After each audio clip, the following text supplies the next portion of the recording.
আসসালামু আলাইকুম বন্ধুরা। একটা মৎস্যকন্যা যে মানুষের প্রেমে পড়ে নিজের কণ্ঠ পর্যন্ত বিসর্জন দিয়েছিল। আজ আপনাদের নিয়ে যাব এমনই এক মৎস্যকন্যার রাজ্যে, যেখানে আমরা সমুদ্রের তলদেশে অপরূপ সুন্দর ফ্যান্টাসি দুনিয়া দেখতে পাবো। তো চলুন আর দেরি না করি। মুভির শুরুতেই বিশাল এক সমুদ্র দেখা যায়। এটি এমন এক সমুদ্র যার ভেতরে লুকিয়ে আছে একটা সম্পূর্ণ ভিন্ন জগৎ। সমুদ্রের ওপরে মানুষের বসবাস আর নিচে রয়েছে জলপরীদের রাজ্য। শুরুর দৃশ্যে একটা জাহাজ দেখা যায়, যেখানে একদল নাবিক অবস্থান করছিল। সেখানেই পরিচয় করানো হয় প্রিন্স এরিকের সাথে। সমুদ্র যাত্রা তার খুব প্রিয় ছিল। সেদিন ছিল মুন ফেস্টিভ্যাল। প্রচলিত বিশ্বাস অনুযায়ী এই দিনে জলপরীরা সমুদ্রের ওপরে উঠে আসে। এই কারণেই জাহাজের নাবিকরা পানিতে জাল ফেলে কোনো জলপরী ধরার চেষ্টা করছিল। কিন্তু প্রিন্স এরিক ছিল সম্পূর্ণ ভিন্ন স্বভাবের। এই ধরনের কাজ তার একেবারেই পছন্দ ছিল না, বরং সে প্রাচীন আর অদ্ভুত জিনিস সংগ্রহ করতেই বেশি আগ্রহী ছিল। তার সাথে সবসময় থাকতো গ্রিমস নামের একজন লোক, যে কিনা রানীর বিশ্বস্ত সহকারী ছিল। সে প্রায়ই এরিককে সতর্ক করত, এভাবে ছেলে মানুষই করা এখন আর ঠিক নয়। অন্য দেশের জাহাজগুলো মূল্যবান জিনিস নিয়ে ব্যবসা করছে, আমাদেরও সেদিকে মনোযোগ দেওয়া উচিত। কিন্তু এরিক এসব বিষয়ে আগ্রহ দেখায়নি। এরপর দৃশ্যটি সমুদ্রের নিচে চলে যায়। সেখানে এক অপূর্ব সুন্দর জগৎ দেখা যায়। সেই সুন্দর আর জাদুকরী জগৎ যেন মানুষের কল্পনারও বাইরে। এই জগতের শাসক ছিলেন সমুদ্রের রাজা ট্রাইটন। তার 7 কন্যার মধ্যে এই মুহূর্তে 6 জনের উপস্থিতি ছিল, আর সবচেয়ে ছোট কন্যা এরিয়েল তখন সেখানে ছিল না। ট্রাইটনের একজন বিশ্বস্ত উপদেষ্টা ছিল, যার নাম সেবাস্টিয়ান। দেখতে সে একটা কাকড়া হলেও রাজা তাকে খুবই বিশ্বাস করতেন। তিনি সেবাস্টিয়ানকে এরিয়েলকে খুঁজে বের করার নির্দেশ দেন। অন্যদিকে জানা যায় এরিয়েল মানুষের জিনিসপত্রের প্রতি ভীষণ কৌতূহলী ছিল। সে প্রায়ই নিচের এলাকা ছেড়ে দূরে চলে যেত নতুন কিছু খুঁজে বের করার জন্য। তার সাথে সবসময় থাকতো তার বন্ধু ফ্লাউন্ডার, যে আবার একটা ছোট মাছ। এরিয়েল প্রায়ই ডুবে যাওয়া জাহাজে ঢুকে মানুষের জিনিস খুঁজত। ফ্লাউন্ডার তাকে সতর্ক করেছিল ওই সব জায়গায় বিপজ্জনক হাঙর থাকে, যাওয়া একেবারে ঠিক নয়। কিন্তু এরিয়েল তার কথা কখনোই শোনেনি। সেদিনও সে একটা বিশাল ডুবে যাওয়া জাহাজের ভেতরে ঢুকে সেখানে নানা ধরনের মানুষের জিনিস খুঁজে পায়। কিন্তু কিছুক্ষণের মধ্যেই হঠাৎ একটা বিশাল হাঙর সেখানে এসে এরিয়েলের উপর আক্রমণ করে দেয়। অনেক কষ্টে নিজেকে বাঁচানোর চেষ্টা করে এরিয়েল। শেষে একটা কাচের সাহায্যে হাঙরটি ফাঁদে ফেলে সে সেখান থেকে পালিয়ে যায়। এরিয়েলের আরেক বন্ধু ছিল, তার নাম হলো স্কাটল। সেদিন এরিয়েল জাহাজ থেকে একটা নতুন জিনিস খুঁজে পায়, তা হলো একটা কাঁটা চামচ। স্কাটল নিজেও জানতো না এটা কিভাবে ব্যবহার করতে হয়, তাই সে এরিয়েলকে ভুল তথ্য দেয় এটা নাকি চুল আঁচড়ানোর কাজে লাগে। এরিয়েল সেটাই বিশ্বাস করে কাঁটা চামচ দিয়ে নিজের চুল ঠিক করতে থাকে। ঠিক তখনই সেখানে সেবাস্টিয়ান এসে পৌঁছায়। সে এরিয়েলকে জানায় আজ মুন ফেস্টিভ্যাল, আর রাজা তাকে এবং তার সব বোনদের ডেকেছেন। এদিকে সব বোনেরা রাজার সামনে উপস্থিত, শুধু এরিয়েল ছাড়া। এটা মনে পড়তেই এরিয়েল দ্রুত সাঁতরে রাজপ্রাসাদের দিকে রওনা দেয়। অন্যদিকে অন্ধকারে দুটি চোখ জলজল করতে দেখা যায়, সঙ্গে বিশাল অক্টোপাসের সুর। সেখানে উপস্থিত ছিল এক ভয়ঙ্কর সি উইচ আরশুলা, যে গোপনে এরিয়েলের উপর নজর রাখছিল। এরিয়েল যখন তার বাবার কাছে পৌঁছায়, তখন রাজা তার উপর ভীষণ রেগেছিলেন। এরিয়েল তখন আবারও মানুষের জগতের কথা তোলে। সে জানতে চায় কেন তাদের সেখানে যেতে দেওয়া হয় না। তখন জানা যায় এরিয়েলের মা মানুষের হাতেই নাকি মারা গিয়েছিল। সেই ঘটনার পর থেকেই রাজা ট্রাইটন এবং সব জলপরীরা মানুষদের থেকে দূরে থাকে। তিনি স্পষ্টভাবে নির্দেশ দেন এরিয়েল কখনোই মানুষের জিনিসের কাছে যাবে না। কিন্তু এই কথায় এরিয়েল ক্ষুব্ধ হয়ে সেখান থেকে চলে যায়। আর রাজা ভালো করেই বুঝতে পারেন এরিয়েল এই নিয়ম বেশি দিন মানবে না। এই কারণেই রাজা ট্রাইটন সেবাস্টিয়ানকে এরিয়েলের উপর নজর রাখতে তার পিছু পাঠান। এদিকে রাগ করে এরিয়েল নিজের জায়গায় চলে যায়। একে ঘরই বলা যায়, কারণ এটা ছিল তার একান্ত নিজের স্পেস। এখানেই দেখা যায় এরিয়েল মানুষের হাজারো জিনিস সংগ্রহ করে রেখেছিল। সমুদ্রে ডুবে যাওয়া জাহাজ থেকে কিংবা পানিতে পড়ে যাওয়া নানা জিনিস সে খুঁজে এনে জমিয়ে রাখত। চারপাশে ছড়িয়ে ছিল বই, কয়েন, বোতাম সহ আরও অনেক অনেক অদ্ভুত জিনিস। এগুলো দেখেই এরিয়েল মুগ্ধ হয়ে যেত। সে সবসময় ভাবত উপরে মানুষের দুনিয়া না জানি কতই সুন্দর। সেও সেখানে যেতে চায়, হাঁটতে চায়, রাস্তা দেখতে চায়, কিন্তু তার পক্ষে সেখানে যাওয়া সম্ভব ছিল না। এরিয়েল যখন এসব ভাবতে ভাবতে গান গাইছিল, ঠিক তখনই হঠাৎ পানির নিচে অদ্ভুত বিস্ফোরণের মতো শব্দ শোনা যায়, আর আলো ঝলকাতে থাকে।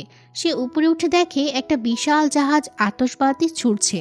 এই দৃশ্য দেখে এরিয়েল ভীষণ খুশি হয়ে যায়। মানুষের দুনিয়ায় কত নতুন নতুন জিনিস আছে, এটা তাকে আরও বেশি আকৃষ্ট করে। আসলে এটা ছিল প্রিন্স এরিকের জাহাজ, যেখানে সবাই উৎসব উদযাপন করছিল। নাবিকরা একসাথে নাচছিল, গান গাইছিল। এরিক নিজেও তাদের সঙ্গে মিশেছিল। যদিও সে একজন রাজপুত্র, তবুও নিজেকে সে কখনো আলাদা ভাবত না, এমনকি নাবিকদেরই একজন মনে করত। এদিকে গ্রিমস আবারও তাকে বোঝানোর চেষ্টা করে সে একজন রাজপুত্র, তাকে সেইভাবেই আচরণ করা উচিত। কিন্তু এরিক স্পষ্ট জানিয়ে দেয় সে কোনো নিয়মকানুনের মধ্যে থাকতে চায় না, সে স্বাধীনভাবে বাঁচতে চায়। এই কথাগুলো দূর থেকে শুনে এরিয়েলের রাজপুত্র এরিককে খুব কাছের মনে হয়, কারণ তার বাবাও ঠিক এভাবেই তার উপর নিয়ম চাপিয়ে দিতেন। ঠিক তখনই হঠাৎ আবহাওয়া খারাপ হতে শুরু করে, প্রবল বৃষ্টি শুরু হয়ে যায়, আর বিশাল বিশাল ঢেউ উঠতে থাকে। এত বড় ঢেউ যেন মনে হচ্ছিল সেই বড় জাহাজটাকেও ডুবিয়ে দিতে পারে। পরিস্থিতির সাথে সাথে ভয়াবহ হয়ে ওঠে। একে একে সবাই জাহাজ থেকে লাফ দিতে শুরু করে, চারদিকে আগুন ছড়িয়ে পড়ে, আর সমুদ্রের ভেতরেও আগুনের শিখা দেখা যায়। এরিক তখন সবাইকে বাঁচানোর চেষ্টা করছিল। সে একে একে সবাইকে পানিতে নামিয়ে ছোট নৌকার দিকে পাঠাচ্ছিল, যাতে তারা নিরাপদে তীরে পৌঁছাতে পারে। হঠাৎ সে বুঝতে পারে তার প্রিয় কুকুরটি এখনও জাহাজেই রয়ে গিয়েছে। সব নৌকা চলে যাওয়ার পর সে আবার জাহাজে ফিরে আসে কুকুরটিকে নিতে। ঠিক তখনই এক বিশাল ঢেউ এসে পুরো জাহাজটিকে দুটুকরো করে ফেলে। এরিক সোজা সমুদ্রের গভীরে ডুবে যেতে থাকে। এই সব কিছুই এরিয়েল দূর থেকে দেখছিল, আর তাই এক মুহূর্ত দেরি না করে সে পানির নিচে নেমে যায়। এরিককে উদ্ধার করে তাকে উপরের দিকে নিয়ে আসে। এই প্রথমবার সে এত কাছ থেকে একজন মানুষকে দেখল, তাকে ছুলো, এমনকি তাকে অনুভবও করলো। ঠিক তখনই সেখানে সেবাস্টিয়ান, ফ্লাউন্ডার আর স্কাটল এসে পৌঁছায়। তারা সবাই ভয় পেয়ে যায় এবং ঠিক করে এই ব্যাপারটা কেউই রাজাকে জানাবে না, কারণ যদি রাজা জানতে পারেন যে এরিয়েল একজন মানুষকে বাঁচিয়েছে, তাহলে বড়ই বিপদ হয়ে যাবে। এদিকে এরিয়েল চায় এরিকের জ্ঞান ফিরে আসুক, তাছাড়া সে এরিকের সাথে কথা বলতেও চায়। এমনকি সে এরিকের সামনে বসে গান গাইতে থাকে, যেন তাকে জাগিয়ে তুলতে পারে। ধীরে ধীরে এরিকের চোখ খুলতে শুরু করে, এমনকি সে এরিয়েলের হাতও ধরে ফেলে। কিন্তু ঠিক তখনই প্রাসাদ থেকে লোকজন তাকে খুঁজতে খুঁজতে তীরে পৌঁছে যায়। পরিস্থিতি বুঝে এরিয়েল দ্রুত পানির নিচে লুকিয়ে পড়ে, সেখান থেকেই সব কিছু দেখতে থাকে। অন্যদিকে এরিককে উদ্ধার করা হয়, কিন্তু তাকে কে বাঁচিয়েছে সে ব্যাপারে কেউ কিছুই জানতো না। এই পুরো ঘটনাটাই দূর থেকে নজর রাখছিল আরশুলা, আর সে বুঝতে পারে এরিয়েলকে ফাঁসানোর জন্য এটাই সবচেয়ে ভালো সুযোগ। আসলে এর পেছনে আরশুলার একটা বড় উদ্দেশ্য ছিল। এদিকে সেবাস্টিয়ান এরিয়েলকে বোঝানোর চেষ্টা করে তার এমন কাজ করা একদমই উচিত হয়নি, মানুষ খুব বিপজ্জনক, তাদের কাছেও যাওয়া ঠিক না। কিন্তু এরিয়েল তা মানতে চায় না। সে বলে সব মানুষ খারাপ না, কিছু মানুষ ভালোও হয়, আর সে যে মানুষটিকে বাঁচিয়েছে সে ঠিক তার মতোই। তারপর সে বলে এটা রাজাকে বলবে কে, তাদের মধ্যে কেউই তো বলবে না। এই ঘটনার পর একজন মানুষের সঙ্গে প্রথমবার দেখা হয় এরিয়েলের মনে আরও বেশি আনন্দ কাজ করতে থাকে। এখন আর এরিয়েলের পানির নিচের এই দুনিয়ায় থাকতে ভালো লাগছিল না। ধীরে ধীরে সে এই জগৎ থেকে বিরক্ত হয়ে উঠছিল। তার ইচ্ছে ছিল মানুষের পৃথিবীতে যাওয়ার, নিজের পায়ে হাঁটার, সেই নতুন দুনিয়াকে কাছ থেকে দেখার। প্রতিদিন সে সমুদ্রের নিচ থেকে এরিকের অপেক্ষা করত। তার মনে হতো হয়তো কোনোদিন এরিক তাকে খুঁজতে আসবে। অন্যদিকে এরিকের চিকিৎসা চলছিল। কিছুটা সুস্থ হওয়ার পর সে তার মা রানী সেলিনার কাছে গিয়ে জানতে চায় যে মেয়েটি তার জীবন বাঁচিয়েছিল তাকে কি খুঁজে পাওয়া গিয়েছে।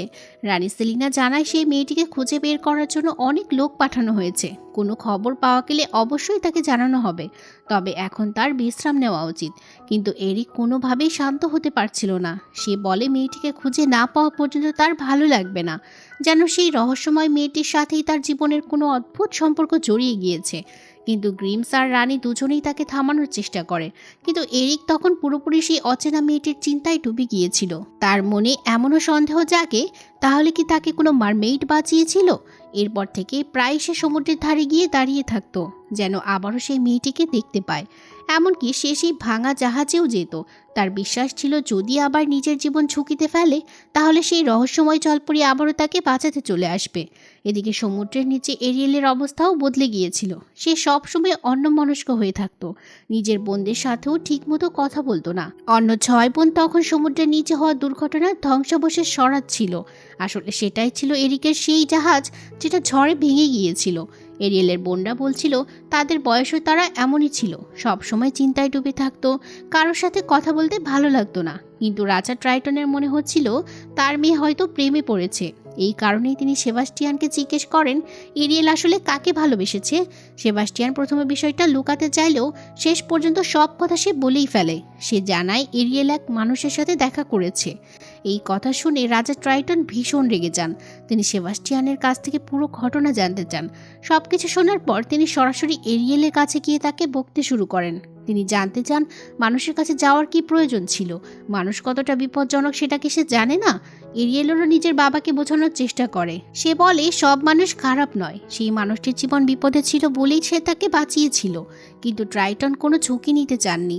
তার একটাই ভয় তার মেয়েরা যেন কখনো বিপদে না পড়ে, আর মানুষের থেকে যত দূরে থাকা যায় সেটাই সবচেয়ে নিরাপদ। রাজা ট্রাইটনের ছিল অসাধারণ জাদুকরী শক্তি। রাগের মাথায় তিনি তার শক্তি ব্যবহার করে এরিয়েলের সংগ্রহ করা মানুষের সব জিনিস ধ্বংস করে ফেলেন। এরিয়েল অনেক অনুরোধ করলেও তিনি কিছুই শোনেননি। একের পর এক সব কিছু ধ্বংস করে সেখান থেকে চলে যান। রাজা চলে যাওয়ার পর হঠাৎ এরিয়েলের সামনে একটা জাদুকরী কাঁচ দেখা যায়, আর সেই কাঁচের ভেতর থেকে আরশুলা তার সাথে কথা বলা শুরু করে। সে নিজেকে এরিয়েলের খালা বলে পরিচয় দেয়, তবে সবাই তাকে সি উইচ নামেই চিনত। সি উইচের নাম শুনেই এরিয়েল তার সাথে কথা বলা আগ্রহ হারিয়ে ফেলে। তখন আরশুলা তাকে বলে সে খুব ভালো করেই জানে এরিয়েল কেন কষ্ট পাচ্ছে, আর চাইলে সে তাকে সাহায্যও করতে পারে। এরিয়েল অবাক হয়ে জানতে চায় সে কিভাবে সাহায্য করবে। তখন বোঝা যায় আরশুলা এরিয়েলকে তার আস্তানায় ডেকেছে।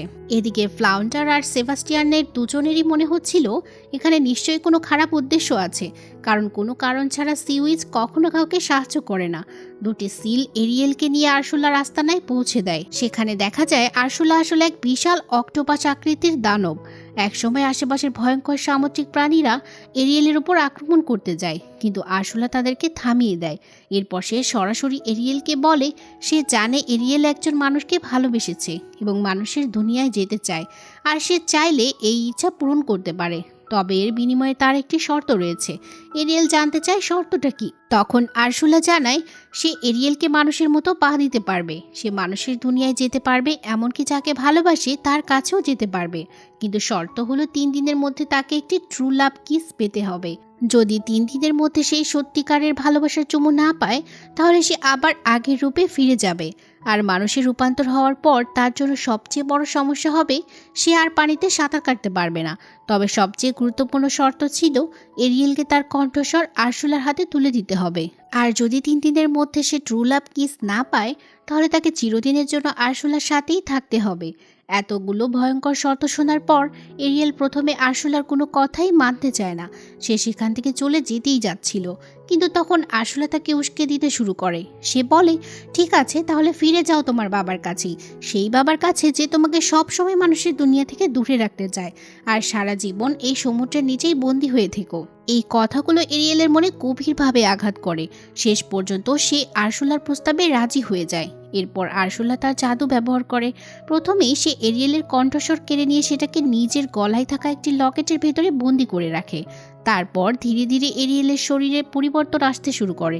একজন জলপরি থেকে সে সম্পূর্ণ মানুষে রূপান্তরিত হয়। তার পা গজিয়ে যায়, কিন্তু মানুষে পরিণত হওয়ার পর সে আর বেশি সময় পানির নিচে থাকতে পারছিল না। তাই বাঁচার জন্য তাকে দ্রুত সমুদ্রের উপরে উঠে আসতে হয়। আসলে সব কিছুই ছিল আরশুলার পরিকল্পনা। তার আসল উদ্দেশ্য ছিল রাজা ট্রাইটনকে হারিয়ে পুরো সমুদ্রের রানী হওয়া। ঠিক তখনই এক জেলে মাছ ধরতে এসে জালে এরিয়েলকেও তুলে ফেলে। এরিয়েলের অবস্থা দেখে লোকটা অবাক হয়ে যায়। সে বুঝতেই পারছিল না এই মেয়েটি এখানে কিভাবে এলো আর কিভাবে বেঁচে আছে। তার মনে হয় হয়তো কোনো দুর্ঘটনায় মেয়েটি সমুদ্রে ভেসে গিয়েছিল। লোকটি এরিয়েলকে আশ্বস্ত করে বলে সে তাকে রানীর কাছে নিয়ে যাবে, সেখানে তার নিরাপদে থাকার ব্যবস্থা করা হবে। এদিকে সেবাস্টিয়ান, ফ্লাউন্ডার আর এসকাটলো এরিয়েলের কাছে এসে পৌঁছায়। তারা অবাক হয়ে দেখে এরিয়েলের তখন সত্যিই পা হয়েছে, অর্থাৎ সে আর আগের মতো মারমেইড নেই। ফ্লাউন্ডার যেহেতু একটি মাছ ছিল, তাই তাকে আবার পানির নিচে ফিরে যেতে হয়, কিন্তু সেবাস্টিয়ান এরিয়েলের সাথেই থেকে যায়। এরপর সেই জেলে এরিয়েলকে নিয়ে প্রাসাদে পৌঁছে যায়। সেখানে কাজ করা লোকজন এরিয়েলের অবস্থা দেখে খুবই চিন্তিত হয়ে পড়ে। তারা ভাবছিল এই মেয়েটি সমুদ্রে কত কষ্টই না পেয়েছে, কিভাবে সে এখনো বেঁচে আছে। এরপর তাকে পরিষ্কার করে সুন্দর রাজকীয় পোশাক পরিয়ে দিয়ে বিশ্রাম নিতে বলা হয়। মনের ভেতরে এরিয়েল এখনো গান গাইছিল, কিন্তু বাস্তবে তার কণ্ঠস্বর আর ছিল না। সবাই তার সাথে কথা বলার চেষ্টা করছিল, কিন্তু সে কোনো উত্তর দিতে পারছিল না। এদিকে রানী সেলিনা আর এরিকো জানতে পারে যে এক অচেনা মেয়েকে প্রাসাদে আনা হয়েছে। এরিকের মনে হয় হয়তো এই মেয়েটি তার জীবন বাঁচিয়েছিল, কিন্তু যখন সে এসে এরিয়েলকে দেখে তখন তাকে চিনতে পারে না, বরং সে শুধু বলে, ভাগ্য ভালো তুমি বেঁচে গিয়েছো, এখানে তোমার ভালোভাবেই যত্ন নেওয়া হবে। অসহায় এরিয়েল চাইলেও বলতে পারছিল না এই মানুষটিকে আসলে সেই বাঁচিয়েছিল। এরপর এরিক সেখান থেকে চলে যায় আর এরিয়েল একা দাঁড়িয়ে থাকে। ঠিক তখনই সেবাস্টিয়ান তাকে গুরুত্বপূর্ণ কথাটা মনে করিয়ে দেয়, 3 দিনের মধ্যে তাকে ট্রু লাভ কিস পেতেই হবে। কিন্তু এরিয়েল ভুল বুঝে সেবাস্টিয়ানকেই চুমু খেয়ে বসে।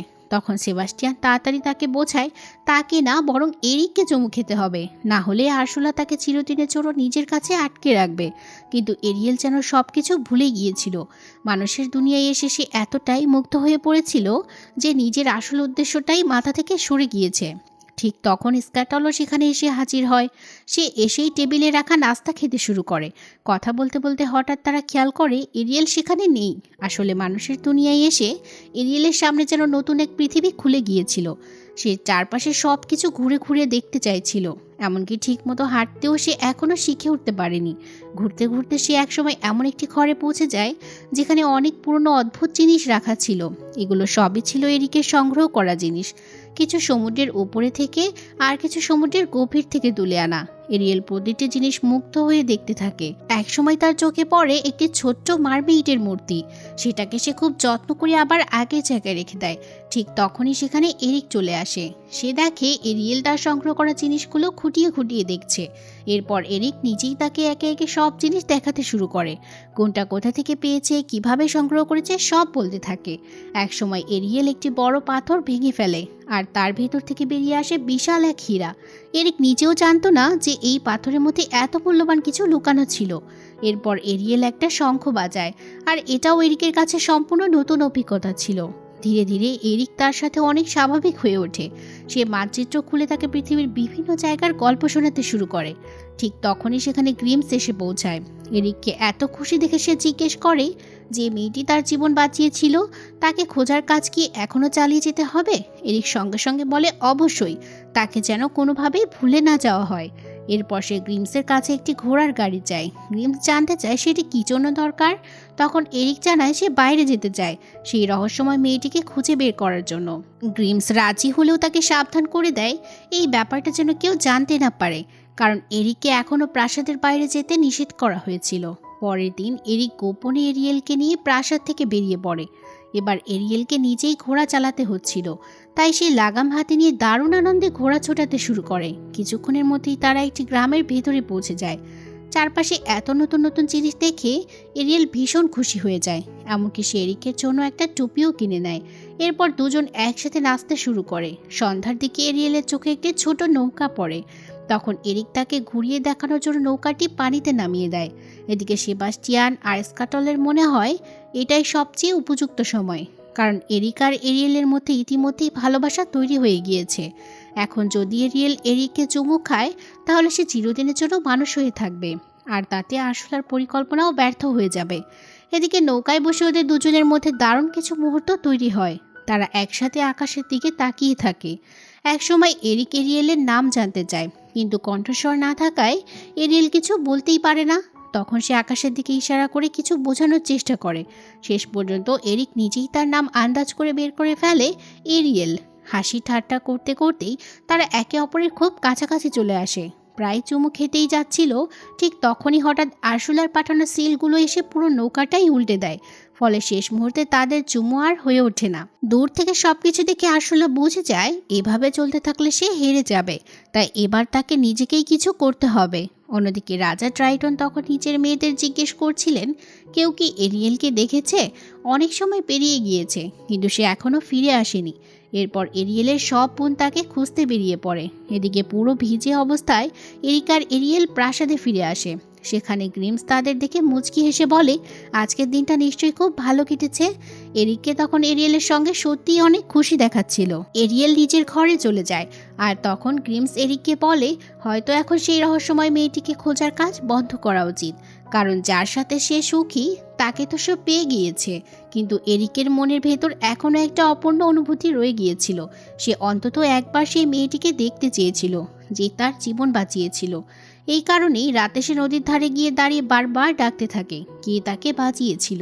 ঠিক তখনই দূরে এক মেয়েকে দেখা যায়। সে পাথরের উপর বসেছিল আর তার চারপাশে অদ্ভুত রহস্যময় পরিবেশ তৈরি হয়েছিল। এরিক সঙ্গে সঙ্গে বিশ্বাস করে নেয় এই মেয়েটিই তাকে বাঁচিয়েছিল, কিন্তু আসলে মেয়েটি ছিল আরশুলা, যে নিজের রূপ বদলে সেখানে এসেছিল। পরদিন সকালে স্কাটল এসে এরিয়েল আর সেবাস্টিয়ানকে ঘুম থেকে তোলে। সে তাড়াহুড়ো করে বলতে থাকে, আজ অনেক কাজ আছে, আর সবচেয়ে গুরুত্বপূর্ণ হলো এরিকে চুমু খেতে হবে। তাই এরিয়েল দ্রুত প্রস্তুত হয়ে এরিকের সাথে দেখা করতে যায়, কিন্তু সেখানে গিয়ে সে দেখে এরিক এক অচেনা মেয়ের পাশে দাঁড়িয়ে আছে এবং রানী সেলিনাকে বলছে এই মেয়েটিকে সে ভালোবাসে। এই দৃশ্য দেখে এরিয়েলের হৃদয় ভেঙে যায়। সে কিছু না বলে সেখান থেকে দূরে চলে যায়। তবে স্কাটলের মনে তখনও সন্দেহ ছিল। হঠাৎ সে গান শোনার মতো একটি শব্দ শুনতে পায়, আর সেই কণ্ঠটা ছিল একদম এরিয়েলের মতো। শব্দ অনুসরণ করতে করতে স্কাটল বুঝতে পারে আওয়াজটি আসছে সেই মেয়েটির গলায় থাকা লকেট থেকে, আর সেই মেয়েটি আসলে আরশুলা। সবকিছু বুঝতে পেরে স্কাটল দ্রুত এরিয়েলের কাছে গিয়ে পুরো সত্যটা জানিয়ে দেয়। এরিয়েল তখন পুরোপুরি ভেঙে পড়েছিল। স্কাটল তাকে বোঝায় সবকিছুই আরশুলার ফাঁদ, এখন কিছু একটা করতেই হবে, না হলে আরশুলা জিতে যাবে, আর এরপর সে আর কখনোই এরিকের কাছে ফিরতে পারবে না। সেবাস্টিয়ানও তাকে সাহস দিতে শুরু করে। সে বলে সে চাইলে এখনো সব ঠিক করতে পারবে।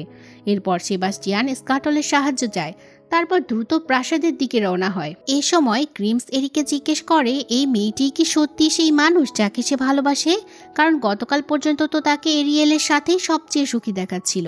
এরিক নিজেও বিভ্রান্ত হয়ে যায়। সে বলে সে নিজেই বুঝতে পারছে না আসলে কি করছে। সেদিনই ছিল এরিকার সেই রহস্যময় মেয়ের এঙ্গেজমেন্টের দিন।